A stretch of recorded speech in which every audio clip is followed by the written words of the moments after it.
வந்து மக்களுக்கு என்ன சொல்ல விரும்புறீங்க?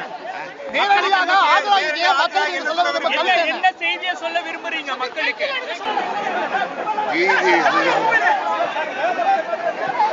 இன்றைக்கும் நீதி வரணும். அந்த நீதியை பின்பற்றி நாட்டு மக்கள் அனைவரும் ஒன்று சேரணும். அரசு இந்த போக்கு சரியானதா? இது எப்படி? இது வந்து தமிழக அரசு தொடர்ந்து அவதூறு வழக்குகளை தொடுத்து வருகிறது. இது சரியான போக்கா? இது தேர்தலில் பிரதிபலிக்குமா? அவர்களுக்கு எதிராக தேர்தலில் பிரதிபலிக்குமா? இது சரியான போக்கு அல்ல என்று உச்ச நீதிமன்றமே யானை வாழையாக அண்மையிலே கூறியிருக்கிறார்.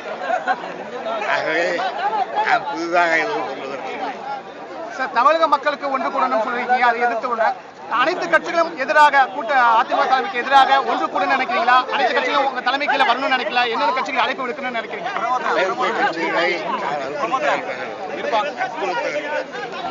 அவர்களாக பார்த்து இருக்க வேண்டியது. அந்த முடிவுக்கு நானும் கட்டுப்படுவேன். ஐயா, நீங்க ஆஜராயிருக்கக்கூடிய நிலையில தமிழக அரசு தொடுத்திருக்கக்கூடிய அவதூறு வழக்குகளை, பத்திரிகையாளர்கள் மீது தொடுத்திருக்கிற அவதூறு வழக்குகளை வாபஸ் வாங்க வேண்டும் என்று கோரிக்கை வைக்கிறீர்களா? இதில் கலந்து கொள்வதிலிருந்தே அந்த கோரிக்கை உள்ளத்திலே இருக்கிறது என்பதை நாடு நன்றாக அறியும். ஐயா, பத்திரிகையாளர்கள் மீது திமுக தலைவர் விஜயகாந்த் நடந்து கொண்டது சரி அப்படின்னு நினைக்கிறீங்களா? அதை பத்தி உங்களோட கருத்து என்ன? அவதூறு வழக்கு